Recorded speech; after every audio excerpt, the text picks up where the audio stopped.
Hello team, welcome to another ATP Geopolitics video with myself, Jonathan MS Pearce. This is Ukraine War news update for the 5th of November 2024. And as you all know, it is a big old day, a big old night tonight, isn't it? It is Guy Fawkes night in the UK where we get to burn Catholics. That or something like that. Isn't that right? Yeah? Anyway, I think that's a big thing that's happening today. In other news, I love ATP Geopolitics. Check this bit of merch out. I got myself some new merch. Yeah. Anyway, let's go. By the way, I'm not advocating burning Catholics. Just want to throw that out there. That was a joke about Guy Fawkes night. Okay. So moving on to Ukrainian general staff figures for the Russian losses for the day before. All the usual caveats apply, and you can find those caveats in the description to the video below. 1,260 personnel lost. Again, very high. Just under that upper range of what I talk about often. 15 tanks is a pretty high number in that category as well, going on towards double the daily average. 43 armoured personnel vehicles is over double the daily average. 29 artillery systems is pretty high, but we have seen a lot higher than that, of course. But 29 is still well over the daily average. 2 anti-aircraft warfare systems. That's good news for the Ukrainians. Haven't seen too many of them on the list recently. 41 vehicles and fuel tanks is pretty decent, but I mean, it's above the daily average, but we're so used to seeing, well, we had a 7-day rolling average and a 30-day rolling average record in the last week or so. So 41 seems relatively low. It's about half of what we've been used to, but nonetheless, some challenging numbers for the Russians. We might expect to see fewer vehicles and pieces of equipment on the list, and indeed personnel, as the weather starts to get wetter and colder. That will inhibit manoeuvres. Let's look at Andrew Perpetua's loss list, and we've got 2 lists to look at because we didn't see one yesterday. It's just produced just after I did my video. So this first one, effectively equipment from 2 days ago, the socials, sees Ukraine losing a quarter maybe of what Russia, or a fifth really of what Russia lost. So that's really good news for the Ukrainians. Most of that will be from these civilian vehicles entered into the ledger there for combat asset losses. Now remember, I spoke about how actually some of these vehicles are technically combat asset losses because they're using them in these attacks, such as the ATVs often, and motorcycles even, but nonetheless traditional kind of combat asset losses. It's about 1.5 to 1 really, 2 to 1 maybe, Russian to Ukrainian losses. Let's look at the Ukrainian losses then and see if we can get a sense of the value of what they've lost. Some Plaston RP3000. Let's have a look at the Plaston, remind ourselves, RP3000. That looks like this. Okay, so it's not a huge bit of kit, relatively small setup there. So we've lost a couple of those. There's a boat, Panzer 2000 has been damaged, mostly missed, minimal damage. Lancets trying to take that out. Single piece of artillery is that. 3 tanks, 264s, mainly by the looks of it. A single IFV, a BMP2, and then half a dozen or so APCs. All of those Western provided 1 Strikers, Iveco, Humvee, M113 Striker. And then we have 3 MRAPs, another Kirpi, that's a Turkish Hedgehog, captured there. But nothing too problematic in the Ukrainian losses. We go to the Russian losses, quite a bit of comms equipment, recovery vehicle, a few bits of artillery, quite a few tanks there, maybe 10 tanks or more. Range of those on the list, half of them destroyed and abandoned. Then infantry fighting vehicles, about a dozen of those, almost all of them destroyed. BMP 1s and 2s and 3s, and then 4 APCs, 100% of them destroyed or abandoned. MTLBs mainly, some trucks, ATVs and civilian vehicles, all sorts of bits of kit thrown on that list as well. So nothing too problematic for the Russians, just again, it's that mass, isn't it? When you're losing that many tanks and infantry fighting vehicles daily, it's going to hurt, surely. And then we see the list that has been produced today, rather similar in ratio. We've got about a 4, maybe 5 to 1 loss ratio, so that's really good for the Ukrainians. Combat asset losses, about a 2.5 to 1 ratio of Russian to Ukrainian, so pretty good. We look at the Ukrainian losses here, and we have a single piece of artillery, 3 infantry fighting vehicles. All of the IFVs actually over the last few days have been older Soviet ones. That's interesting. So BMP 1s and 2s there, all destroyed or abandoned. APCs, about 5 of those, and 4 of them destroyed. M113s mainly in the Senator. And then some MRAPs as well, usual suspects. Okay, then going up to the Russian losses, we've got some electronic warfare equipment, a couple of surveillance and comms, a jet ski, D-30s, a couple of old pieces of artillery. And then in the tank losses, we've got a T-90M destroyed, previously abandoned, finished off by a drone drop bomb. I've seen the video of that. Track guard and shed, T-72s, T-80s. A few tanks there. What do we have? About 8 tanks on the list. Infantry fighting vehicles, almost all of them abandoned or destroyed, so irretrievable losses, quite a lot of them as well. Maybe 15 or so. BMP2s, BTRs, track guard and shed. We see a couple of them on the list today. 3 in total, including the couple from the tank list. And then 100% the MRAPs and APCs, 6 in all. Destroyed or abandoned VPK Urals and BTRs ZSTS Akhmat. So yeah, usual suspects thrown in there, but again, it's just quite a lot of stuff that the Russians are losing. Okay, just to give you some confirmation that there was a plane lost recently, this is an obituary of a Russian Su-34 pilot who crashed on October the 30th. While performing a combat mission during the special military operation. Our fellow countryman, Guard Captain, Chief of Intelligence, Navigator of the Headquarters of Military Units, 86789, Begelinov Arman Kazimbakovich, born on the April 27, 1996, died. We express our deepest condolences to Arman's family and friends.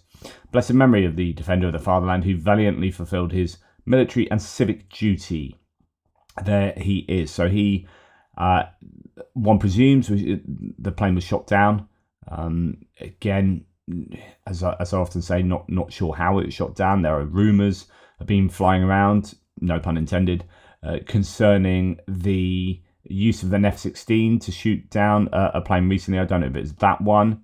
Now, there has been quite a bit of imagery of large attacks. This is coming from Forbes that writes that, probably David Axe, that Russians are trying to drive Ukrainian paratroopers out of Ilinka village in Donetsk region and are losing a staggering amount of military equipment. And we've kind of seen that in the stats lists, in the losses list. That's just north of the reservoir, north of Kurakova. So this is where I'll do my mapping update today and give you an update of what's going on. It's looking fairly challenging all over the place, but like I always say, the Russians are losing huge amounts, and this is another claim to that end.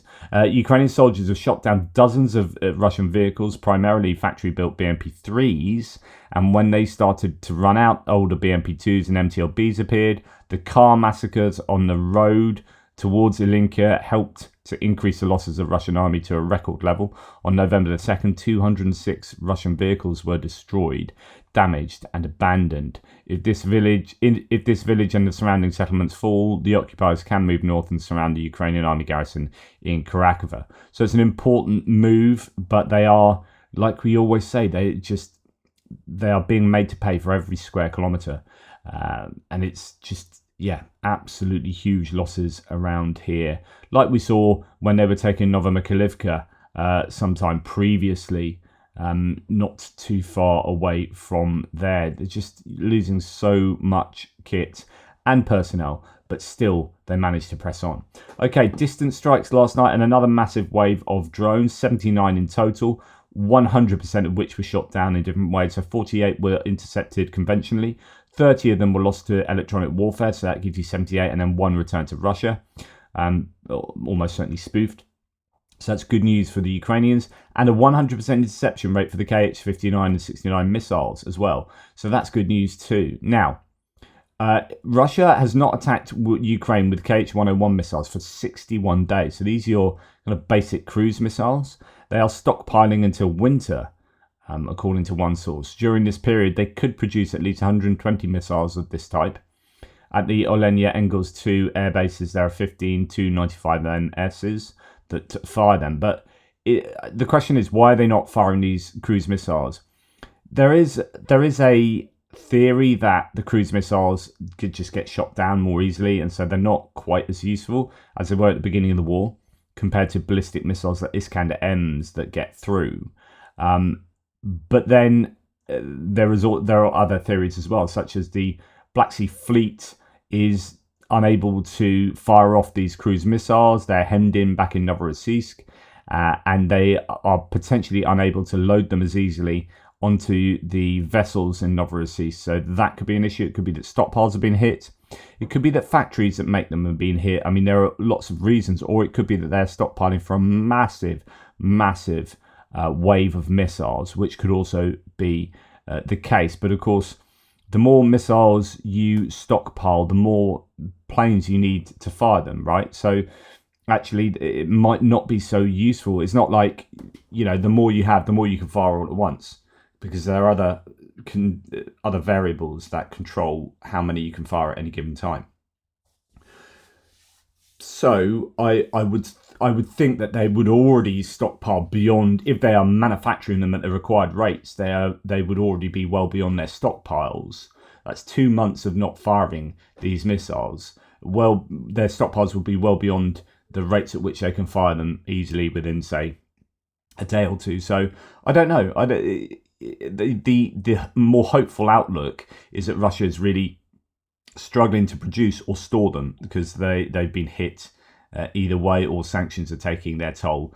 I don't know. Let me know what you think, but that's good news. I think that's good news that they haven't fired them so far, but I do expect there to be a large wave of missiles at some point relatively soon. Now, aside from the missile sent last night and intercepted, there has been a strike today on Zaporizhzhia. 6 people died on the spot there, and another 16 have been injured, I believe. 16 people are now known to have been injured in the missile strike this morning. A reminder, 6 people were killed on the spot. Details of the exact location can still not be published due to martial law. That's why you see these images of blurred landmarks and clouds in the sky that could be anywhere, because actually if you're caught publishing that kind of imagery online, you can be punished. So there you go. Okay, moving on to other things. So no news of any Ukrainian strikes. There is news that the first interaction between the North Koreans and the Ukrainians has taken place. Ukrainian army has launched its first assault against the North Korean army in this war, according to Bloomberg. And indeed, the Financial Times is reporting, confirms the fact that the first combat clash between the two sides has taken place. It was first reported yesterday by the head of the Center of Countering Disinformation, Kovalenko. Senior Ukrainian intelligence official confirmed to the Financial Times the fact of the military clash, but refused to provide more details. He did not provide any specifics about the battle between the Ukrainian armed forces and the DPRK fighters. He only stated that it took place in the Kursk region, where Ukrainian forces hold part of the territory occupied during the operation that began in August. And Colby Badwa says, in answer to Alex Rafoglu, who does a really good job in the Pentagon press briefings, holding them to account and asking good questions, he says the US now assesses that about 10,000 North Korean soldiers are stationed in Kursk region. And Colby Badwa says this is only a fraction of what is yet to come if the United States does not lead NATO to a decisive response to continued escalation from Russia and North Korea. They will just keep upping the ante, and they are already at war with us, even if we still refuse to admit it. And I absolutely agree with Colby Badwa. I don't see any reason why both the North Koreans or the Russians would stop bringing in streams and streams of North Koreans. I think if they are being uncontested with introducing 10,000 troops to Kursk, then that's justification to introduce 100,000. And that is to the benefit of both sides, personally, as I've mentioned before. So I think you are going to see potentially huge numbers of North Koreans introduced to the war. Unless, as Colby Badwa says, unless the West do something really robust in response. That should have been a red line that they've crossed, and we should have gone, right, you've crossed that red line, now Ukraine can hit Russian targets deep inside Russian territory. But no, we sort of like pussyfoot around, not really doing anything. It's not good enough. Chronic manpower shortages are at the heart of local retreats and collapses in Ukraine's defense and translate to quicker Russian gains across the front. Ukrainians need loads more troops on the ground. Absolutely desperately need people. Russian torture of Ukrainian civilians and POWs is a crime against humanity, according to UN investigators. I have a feeling I've been arguing on Facebook with someone that just is completely taken in with NATO expansionism. He's a pro Palestine kind of arguer annoyingly in the same sort of way that I am. Like, I am pro-human in the Israel-Palestine conflict, and so, you know, I understand Israel's need to defend itself, but I also understand Palestinians' right to exist as peoples, and I differentiate between Hamas and Palestinians. All Hamas are Palestinians, but not all Palestinians are Hamas. That then creates difficulties, and I don't know that there's any actually clear answer to how you sort out the problem of Hamas. Israel have gone down a route of wide-scale bombing of civilian places that I think is deeply problematic, and you're making more Hamas than you are solving. So, with that in mind, like, my point of saying all that is I'm broadly in agreement with some of these people, but then they just get on they attach that and US imperialism and kind of build up this framework of how they understand the world, and therefore the Ukraine war wasn't Russia's fault for invading. It's NATO expansionism. It's like victim blaming and like this hugely problematic. But I just want to take stories like this, not stories, like facts like this, and say, does NATO expansionism explain the raping of children, women and children across Ukraine by Russian soldiers?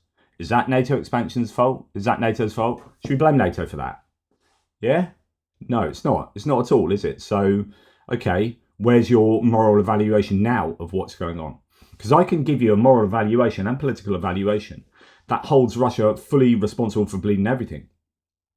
But even if I grant you NATO expansionism, Russia have an awful lot, which I don't, Russia have an awful lot more to answer for that you seem to be ignoring, wholly ignoring. So yeah, it's when the UN comes out with this valuation, and then you still have Russia sitting on the UN Security Council, it beggars belief. It's just absolutely insane. There needs to be some people in the UN. There need to be some people in the UN with some cojones to start the motion to eject Russia from the UN Security Council, from the UN, get them to reapply properly, rather than just assuming a position based on the USSR having a position there. They need to do it like any other new country has done it, but they haven't, and they've made assumptions, and everyone else has been like, oh, yeah, all right, seems all right to me. Oh, you're on the UN Security Council as a permanent seat. Oh, how did that happen? Oh, you're murdering and raping people in Ukraine and invading their country. How did that happen? Oh, well, get on with my daily business. Just absolutely incredible. So Russia is pursuing a coordinated state policy of torturing Ukrainian prisoners of war, civilian hostages, with this constituting a crime against humanity. A new UN investigation has concluded. The UN's Independent International Commission of Inquiry on Ukraine had earlier identified Russia's widespread and systematic use of torture as war crimes, but now points to the overwhelming evidence that these crimes are part of a state-coordinated attack both upon POWs and the civilian population. So on and so forth. Absolutely unconscionable activity from the Russians. Now, just throw this one in here. It could be apropos to absolutely nothing. A plant for the production of engines for aircraft and parts for helicopters has experienced mass poisoning occurring at the plant in Ufa. 21 people were injured, 10 were hospitalised. RBKA Ufa writes that the company in question is ODK Ufa Engine Building Production Association. Investigation has showed that the source of the infection were employees of the food block. I don't know if that's something that's happened as a result of sabotage or just very bad cooking. But either way, it's going to be somewhat useful for the Ukrainians. And then we hear that 3 refineries were unable to fully complete scheduled repairs in October and extended the downtime of individual oil refining units throughout November. So the turnarounds don't seem to be going well. This is good news, and I don't know whether these are sites that have been hit by Ukrainian strikes and can't repair themselves, or just scheduled maintenance. Either way, that's good news. It shows that sanctions are having an effect on the Russian hydrocarbons industry.